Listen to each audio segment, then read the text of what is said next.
अब देखते हैं एक मकड़ी की एक नई प्रजाति खोजी गई। तो जान लें कि उस प्रजाति का नाम है कैरोटस पाइपरस। तो कैरोटस पाइपरस जो है तमिलनाडु के पलानी पहाड़ियों में यह जंपिंग स्पाइडर मकड़ी की एक नई प्रजाति है जिसे अभी हाल ही में खोजा गया है। तो यानी कि जैव विविधता की दृष्टि से यह समृद्ध क्षेत्र है, ये तो जान ही रहे हैं। अब अगला देखिए, कारोबार सुगमता सुधार रैंकिंग में केरल को शीर्ष स्थान दिया। अब यह भी पता होना चाहिए कि ये रैंकिंग कौन जारी करता है।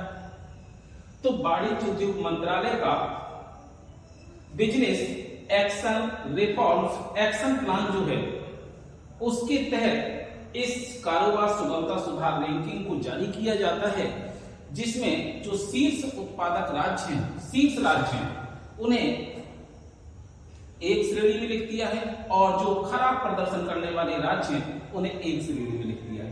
तो पहले शीर्ष उत्पादक राज्य, शीर्ष राज्य देखें, केरल पहले स्थान पर केरल है, दूसरे स्थान पर आंध्र प्रदेश है, तीसरे पर गुजरात, चौथे पे राजस्थान, पांचवें पे त्रिपुरा और छठवें पे उत्तर प्रदेश। आप यूपी स्पेशल अगर देंगे तो इसके बारे में भी जान लें कि यूपी का भी इसमें स्थान है और शीर्ष राज्यों में छठवें स्थान पर यह आता है।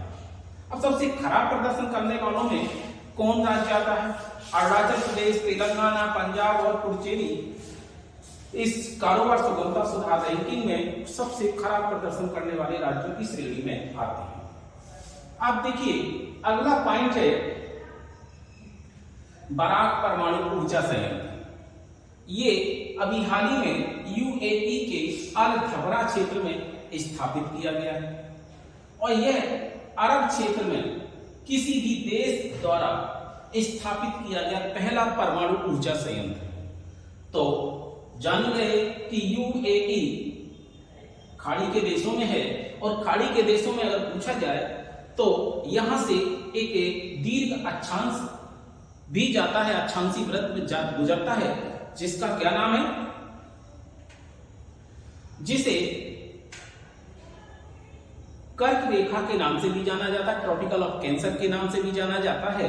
तो ट्रॉपिकल ऑफ कैंसर यूएई से गुजरती है, जो कि आपके इंडिया से होकर भी गुजरती है।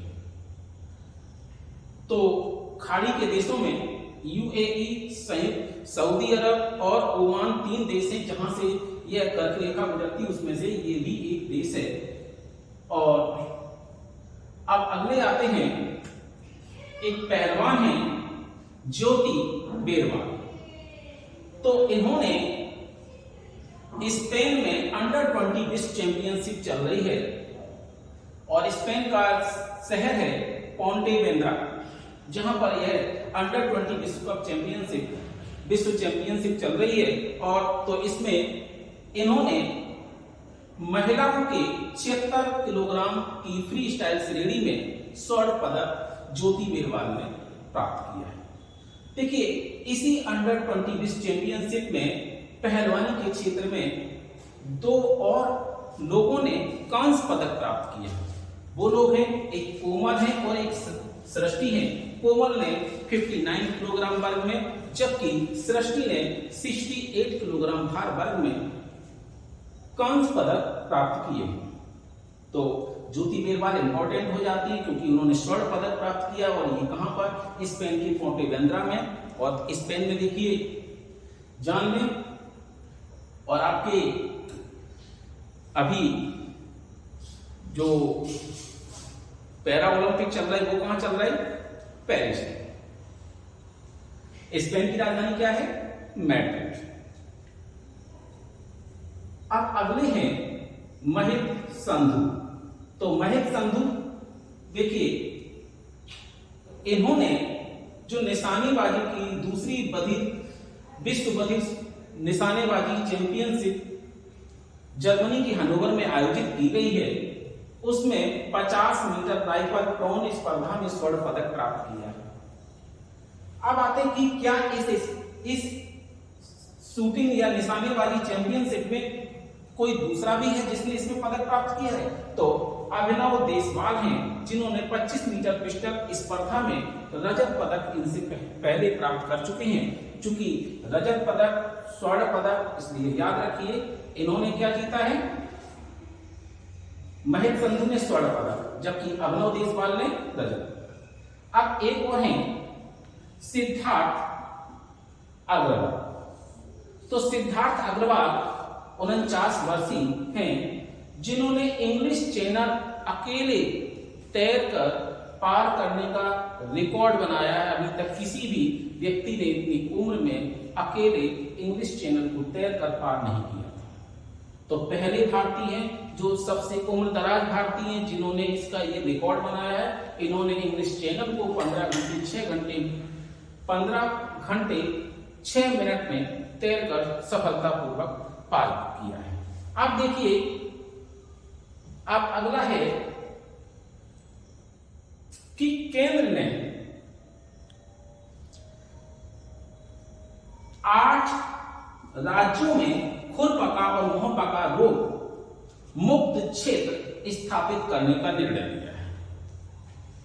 तो आखिरकार ये भी जान लें कि ये खुरपका और मुंहपका रोग होता किसमें है और किस वायरस की वजह से होता है। तो ये देखिए, जुगाली करने वाले पशुओं में अत्यधिक संक्रामक रोग है।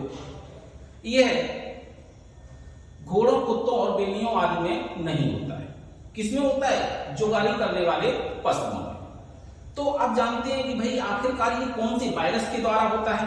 तो एक है एक्थो वायरस, जो कि पिकॉर्न बिर्डे परिवार का है। किसका है? पिकॉर्न बिर्डे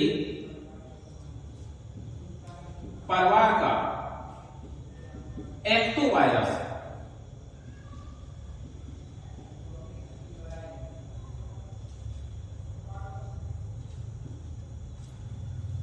इससे पशु जब संक्रमित हो जाते हैं तो उन्हें इस रोग से ग्रसित बताया जाता है, खुरपका मुंहपका रोग। और ये 8 राज्य जो है, हालांकि पेपर में कहीं कहीं उत्तराखंड को भी डाल दिया गया है, तो जान लें कि कर्नाटक, तमिलनाडु, आंध्र प्रदेश, तेलंगाना, महाराष्ट्र, गुजरात, पंजाब, हरियाणा को इस रोग से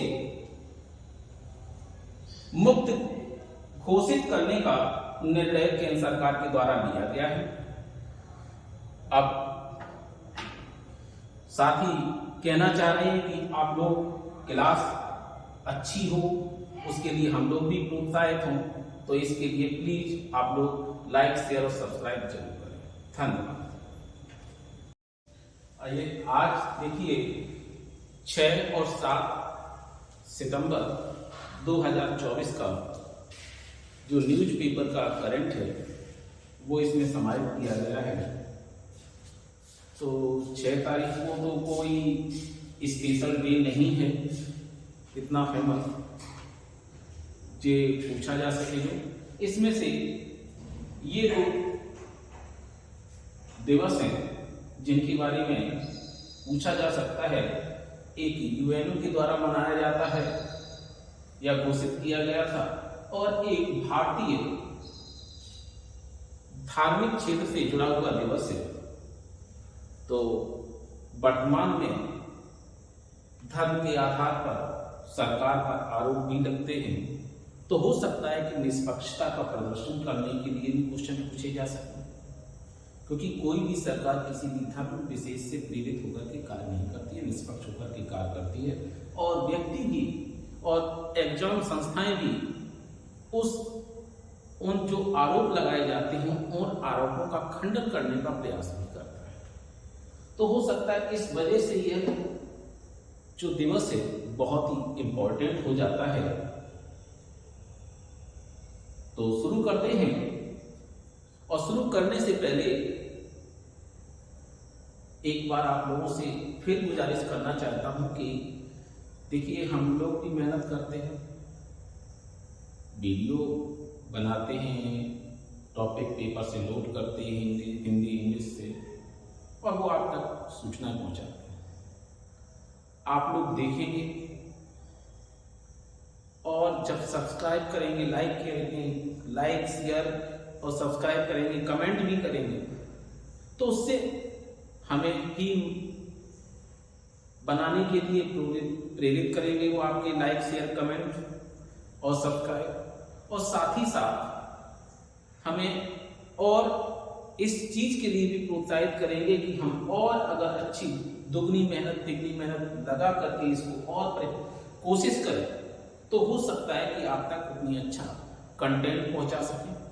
इसके लिए हमें आपके लाइक शेयर और सब्सक्राइब की बहुत जरूरत है, वो जरूर करें और आगे भी इस तरह के वीडियो चलते रहेंगे। तो आइए देखते हैं 7 सितंबर को यूएनओ यूनाइटेड नेशन ऑर्गेनाइजेशन के द्वारा एक यह दिवस मनाया गया जिसे नीले आसमान के नीचे स्वच्छ वायु का अंतरराष्ट्रीय दिवस कहा गया। इसकी इस बार 2024 की जो थीम है क्लीन एयर नाउ रखी गई है। तो जान लें कि यूएनओ कोई ऐसा वैसा संगठन नहीं है, अंतरराष्ट्रीय संगठन है, इसलिए उसके द्वारा जो भी दिवस मनाया जाता है वो हमेशा चर्चा में रहता है। और साथ ही साथ एक और दिवस है जो 7 सितंबर को मनाया जाता है, वो परशुराम पर्व है। तो ये परशुराम पर्व क्या है? यह जैन धर्म का महत्वपूर्ण पर्व है। तो जैन धर्म में भी 2 प्रकार के संप्रदायों में ये बढ़ जाता है जैन धर्म, श्वेतांबर और दिगंबर।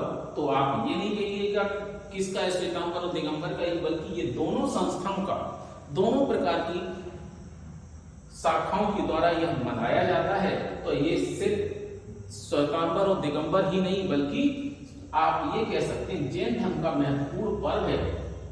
अब देखिए परशुराम यानी कि इसके 5 परशुराम हैं जिनके कर्तव्य भी जान लेने चाहिए, क्योंकि ये टॉपिक का विषय है, आपकी हिस्ट्री में पूछा जा सकता है, उस संदर्भ से देख लीजिए और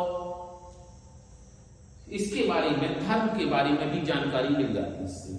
ठीक, तो पहला है आत्म आलोचना एवं पिछली गलतियों हेतु क्षमा याचना। यानी कि व्यक्ति को क्या है, स्वयं की आलोचना भी करनी चाहिए और क्या है, जो पिछली गलतियां उसने जीवन में की हैं उनसे क्षमा याचना मांगते हैं। ठीक, अगला है केस लोचना। केस लोचना में क्या किया जाता है कि इसमें आत्मनिरीक्षण किया जाता है और आत्म सुधार पर बल दिया जाता है, यानी कि स्वयं के सुधार पर बल दिया जाता है। अगला है प्रतिक्रमण, यानी कि पिछले गलत कार्यों को जो किया है उन गलत कार्यों से या उन गलत कार्यों के लिए क्षमा याचना इसमें मांगी जाती है। अगला है तपस्या। तपस्या क्या है कि आध्यात्मिक विकास के प्रति प्रतिबद्धता को व्यक्त करती है कि उनमें आध्यात्मिक जो विकास है उसके प्रति कितने प्रतिबद्ध हैं, इसको व्यक्त किया जाता है तपस्या। एक है संवत्सरी। संवत्सरी में क्या होता है कि क्षमा और मेल मिलाप पर बल दिया जाता है। तो ये दोनों दिवस हो गए, एक तो नीले आसमान के नीचे स्वच्छ वायु का अंतरराष्ट्रीय दिवस जो यूएनओ मनाता है, और एक भारत में जैन धर्म के लोगों के द्वारा मनाया जाता है परशुराम पर्व। ये दोनों 7 सितंबर के दिवस हैं। और एक अगला पॉइंट पे चलते हैं, फ्रांस के बारे में जान लें कि फ्रांस के जो राष्ट्रपति हैं इमैनुअल मैक्रोन, इन्होंने अभी हाल ही में एक नए प्रधानमंत्री की नियुक्ति की है जिसे मिशेल बार्नियर को इन्होंने नया फ्रांस का प्रधानमंत्री नियुक्त किया है। अब आते हैं कि इमैनुअल मैक्रोन को अभी हाल ही में सफलतापूर्वक पेरिस ओलंपिक संपन्न करने के लिए 3-4 दिन पहले ही एक पुरस्कार दिया गया है। वो पुरस्कार है गोल्ड में ओलंपिक ऑर्डर। इमैनुअल मैक्रा को कौन सा दिया गया? गोल्ड में ओलंपिक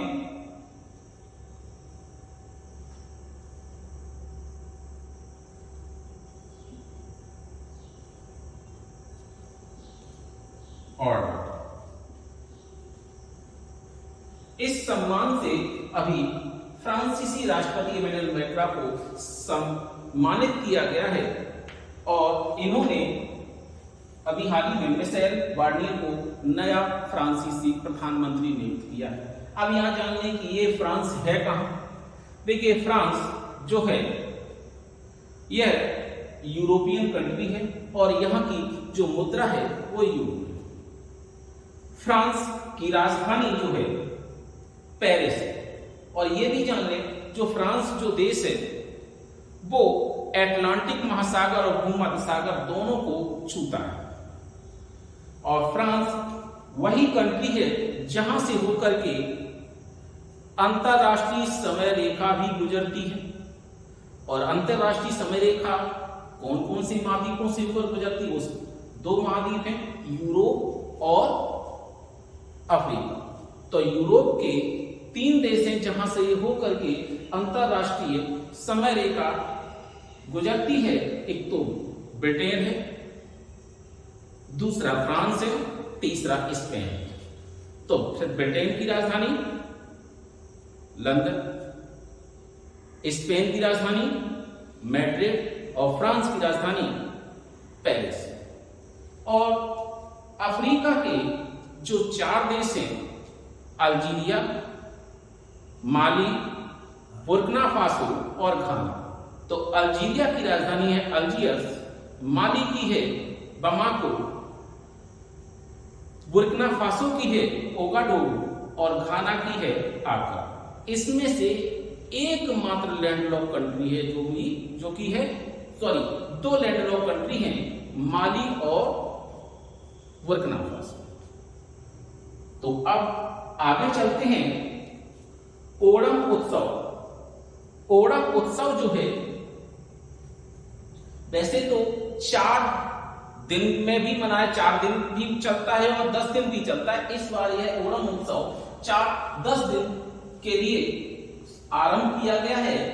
अब इसके बारे में जान लेते हैं कि ओणम जो महोत्सव है वो कितने दिवसीय होता है? 4 से 10 दिवसीय होता है और यह किससे संबंधित है? फसलोत्सव से संबंधित है, यानी कि फसल संबंधी उत्सव होता है। और ये कहां मनाया जाता है, कब मनाया जाता है? तो ये भी जान लें, ये मलयालम कैलेंडर के कोला वर्षम के प्रथम माह चिंगम में मनाया जाता है और इसमें इस त्योहार को मनाने में या यह उत्सव को मनाने में 2 दिनों का या 2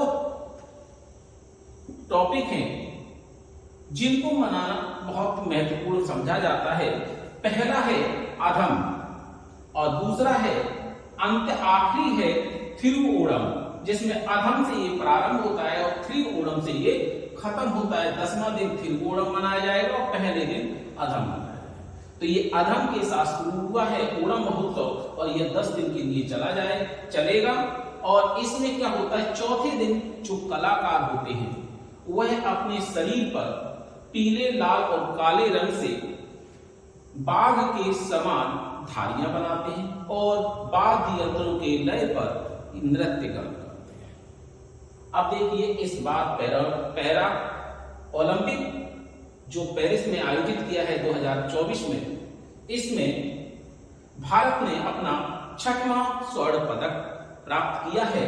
तो यह 6वां स्वर्ण पदक भारत की ओर से प्रवीण कुमार ने जीता है और उन्हें यह स्वर्ण पदक पुरुषों की ऊंची कूद T64 स्पर्धा में मिला है।